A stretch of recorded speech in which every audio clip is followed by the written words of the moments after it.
여러분, 이재명 더불어민주당 대선 후보 이번에는 쌀값을 올려라고 압박하고 있습니다. 마치 대통령이 된 것 같아요 이제. 예, 여러분, 쌀값을 올리고 안 올리고는요 정부가 결정하는 겁니다. 더불어민주당이 왈가왈부할 수 있는 게 아니에요. 정부의 어떤 국가 경영의 일환입니다. 그런데 지금 더불어민주당의 대선 후보 이재명 후보는 보면요 마치 대통령이 된 듯하게 정부의 정책에다가 훈수를 계속 두고 있습니다. 전국민 재난지원금도 그렇죠. 여기에다가 암호화폐를 만들어내겠다는 거, 국토개발 그 비용을 자산으로 삼아서 암호화폐 만들겠다잖아요. 참 말도 안 되는 발상을 저는 하는 것 같은데 여기에다가 국토보유세니 탄소세니 그야말로 국가의 정책에 깊숙이 들어가서 개입하는 듯한 이런 발상들이 저는 무섭습니다. 게다가 이번 쌀값은요 이제 농민들의 표를 잡겠다 하는 그런 생각이에요. 농민들의 표를 잡겠다. 실제로 이렇게 말을 했습니다. 쌀값 하락이 없도록 선제 대응하겠다. 이 말이 왜 나왔냐고요. 올해 쌀이 풍년이 들었거든요. 풍년이 들다 보니까 예년보다가 쌀 생산량이 많아졌습니다. 10% 정도는 증가했습니다. 그래서 이재명 더불어민주당 대선 후보는 말입니다. 정부가 시장 격리라는 제도를 통해서 쌀을 사라 이거예요. 쌀을 사라.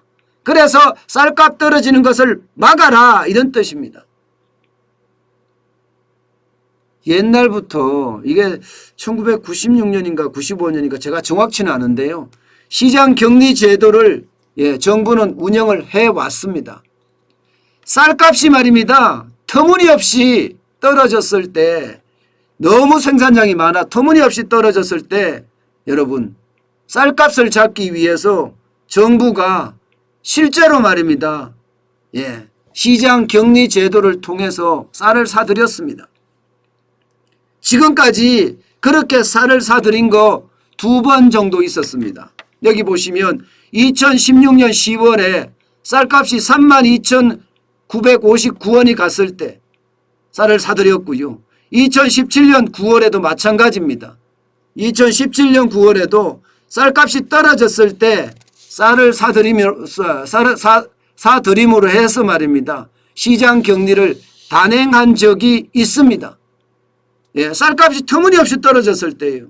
그런데 지금은 보세요. 2020년 11월에 53,851원입니다. 지금 2021년 올해 11월에는 53,643원이에요. 쉽게 말하면 쌀값이 터무니없이 떨어지지 않았다는 거죠. 흉년이 났다고 이야기하는데 작년보다가 지금 얼마나 많습니까? 지금 계산은 38만 거의 한 37만 톤 넘게 많죠. 풍년이 들었으니까. 그렇지만 예년보다는 쉽지 않고요. 풍년이 들었으니까. 그런데도 불구하고 쌀값은요. 안 올라 이게 많이 안 떨어지고 있어요. 많이 안 떨어지고 있어요. 그러니까 정부에서는요. 이재명 더불어민주당 후보가 이야기하는 걸 듣고 아니 쌀값이 안 떨어지는데 시장 격리 제도를 이용할 필요가 없다. 이렇게 기획재정부나 농림식품부 여기는 이미 결정을 했습니다.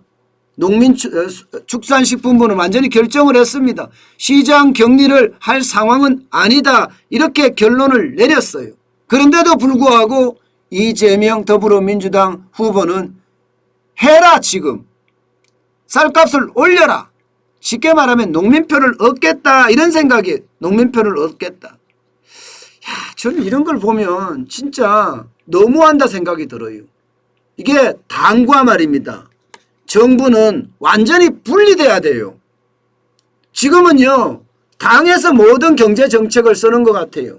예산에서부터 시작해서 세제까지, 심지어 쌀을 사라 마라까지도 지금 당에서 왈가왈부할 정도면 이 정부는요, 포퓰리즘 정부 그 자체입니다. 지금 이렇게 되면 여러분 결국 말입니다. 결국 이게 정부의 정책 자체가 무색해질 수밖에 없습니다. 여러분, 이 쌀값이 말입니다. 이재명 경기도지사, 자꾸 경기도지사가 나오네요. 더불어민주당 대선 후보 말대로 말입니다. 쌀 시장 격리 제도를 이용해서 쌀을 사줘요. 그렇게 되면 쌀값이 올라가거든요. 쌀값이 올라가면요, 이게 물가에 엄청 충격을 줄 수가 있습니다.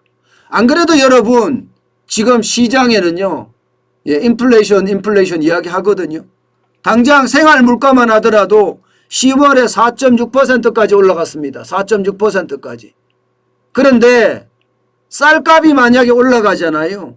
이거는요, 주식이기 때문에 국민들이 생각할 때는 다른 것도 올라가겠구나, 그렇게 생각을 합니다. 그러면 나도 모르게 사재기를 하게 돼 있어요. 사재기를 하면요, 물가는 더욱 올라갑니다. 제가 대한민국의 물가 일시적이 아니라고 여러 번 이야기를 했습니다. 내년에도 쉽지 않다는 이야기 계속 제가 했습니다. 내년에도 정부는 떨어진다고 했는데 어제 한국은행이 발표한 거 보면 제 이야기가 맞았죠. 그죠? 내년에 1.7% 상승한다고 했다가 무려 0.3%나 높여서 내년에 물가 상승률도 2%로 한국은행이 잡았습니다. 2%면 굉장히 높다는 거예요. 굉장히 높다. 여러분들에게 제가 지표를 가지고 예측을 해주면서 아마 이런 상황이 될 거다 이야기했던 것들이 하나씩 자꾸 맞아지잖아요. 그죠? 그런 걸 보면 여러분 무서워요. 지금 이 쌀값 인상도 말입니다. 물가에 자극을 엄청 줄 겁니다. 생활 물가에만 줄 것이 아니라 소비자 물가 전체로 확산될 가능성이 큽니다. 저는요, 무조건적인 포퓰리즘이 우리 경제를 망치고 우리의 삶을 더 피폐하게 만들까 걱정됩니다. 농민들 입장에서는 쌀값이 올라가는 게 좋아요. 저도 뭐 시골에서 농사를 짓고 있거든요. 부모님이. 쌀값 올라가면 좋죠. 그만큼 이득이 많아지니까.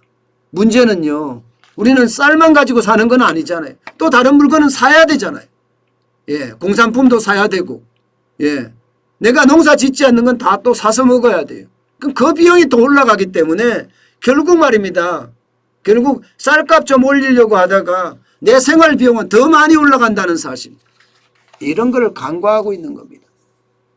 저는 이재명 더불어민주당 대선 후보가 경제를 제대로 알지도 못하고 그냥 표만 된다고 하면 내뱉는 정책이 저는 솔직히 좀 무서워 보입니다.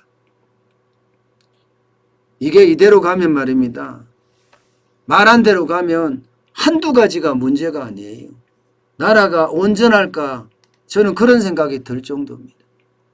제발 시장 경제를 무너뜨리지 않는 선에서, 제발 자유민주주의가 무너뜨려지지 않는 상태에서 이게 유지가 됐으면 좋겠습니다. 무조건적으로 표만 된다고 하면 내지르는 식의 어떤 정책은요, 국가를 그리고 국민을 더 망하게 할 뿐입니다.